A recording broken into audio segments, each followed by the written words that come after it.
Shelley as a man. Shelley has been described by Lind as consisting of two Shelleys: the angel Shelley, who dreamt of bringing down heaven to earth, and the baffled Shelley, who became impatient when he could not put dreams into practice. He had also two voices, the sweet and the harsh. He has been described as an intermediate sex between man and woman. He may also be described as an experimentalist. As a boy, he had a passion for playing with fire, and at Oxford, he took great delight in chemistry, and his room looked like a small laboratory. He was also interested in establishing communion with the spirits of the dead and would sit a whole night with bones in the hope of seeing a ghost. Even in love, he displayed the same disposition. He was a character which he could not change. Very excitable and most eccentric, he was the most heretical of poets, who possessed great goodness. Byron speaks of him as the most gentle, the most amiable, and the least worldly minded man. His generosity, unki udarta, with money and other forms of assistance was almost boundless, and he left the impression of a marvelous youth of genius. Matthew Arnold, the poet critic of Victorian England and the prophet of culture, could not appreciate Shelley's poetry and described him as a beautiful and ineffectual angel.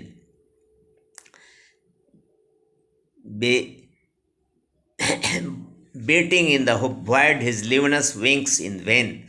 The criticism is unjustified and betrays Arnold's inability to reach the fundamentalists of Shelley's lyricism, which is inspired by his passionate pursuit of ideal beauty and loveliness, his gropings and wanderings, and his final triumph in realizing his vision.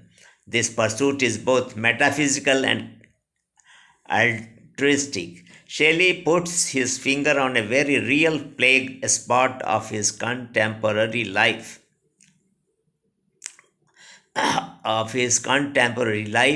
Ugliness brought about by the innate concepts of conventional religion, social and political justice.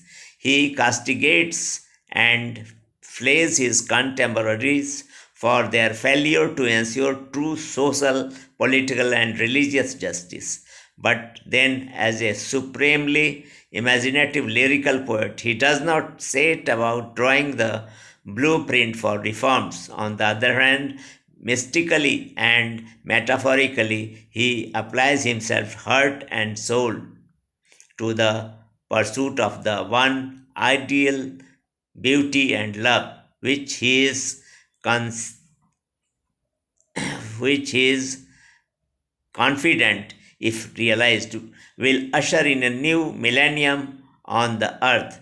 Judged in its fundamentals, Shelley's idea can never be suspect. It is the poet's view of life, and the panacea prescribed is the fruit of the poet's own intellectual and spiritual pursuits.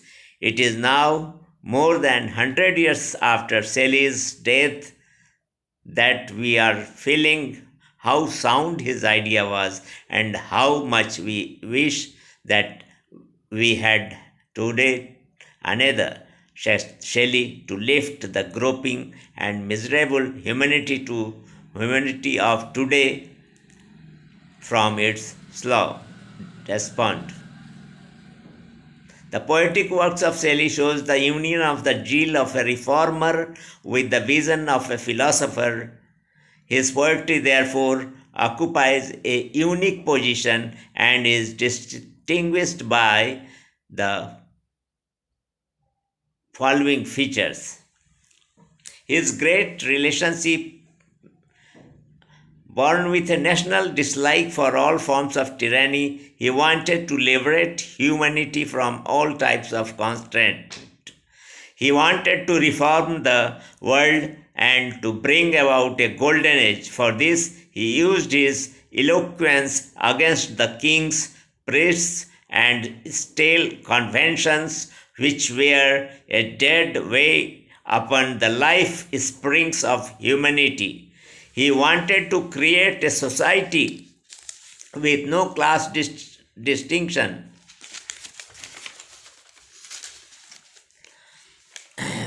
pressure of government pressure of government machinery. His Prometheus Unbound gives this picture. His idealism, Shelley shows the rare union of subtle logic with poetic enthusiasm, which, when blended with his musical impressions and supreme lyricism, make him irresistible. He soars and sings in the language of an immortal spirit. His views, his opinions on the nature of mind are very, very deep. His philosophical views are the result of his free thinking and the influence of many and divergent thinkers. Still, we may mention some of the important convictions of his metaphysical system. They are the perfectibility of man, transitoriness of evil, immortality of the soul, the presence of the moral law or love, and the eternity of one. His love.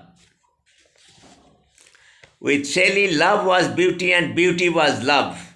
It is love which kindles beauty in everything.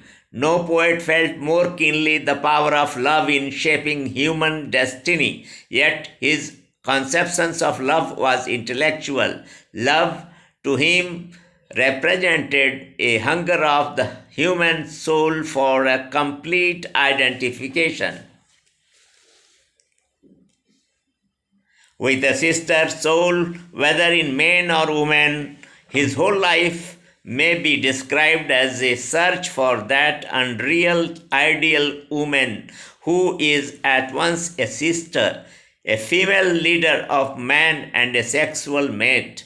He loved feminine qualities in men and masculine qualities in women and wishes to produce an ideal bisexual character. It is expressed in the Witch of Atlas.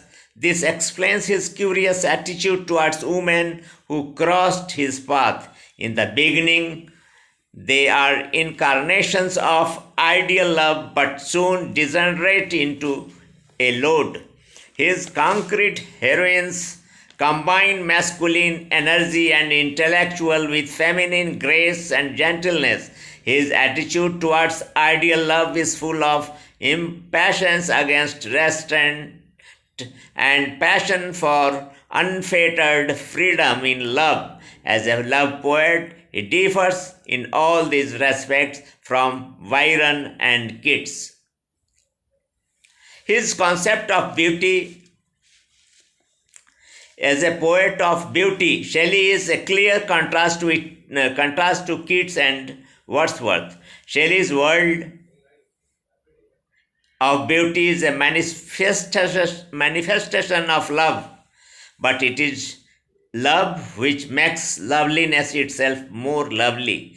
In fact, his beauty is intellectual beauty, which dazzled as well as illumined and made his view of society at certain points very peculiar and even crude. His beauty had no fixed form.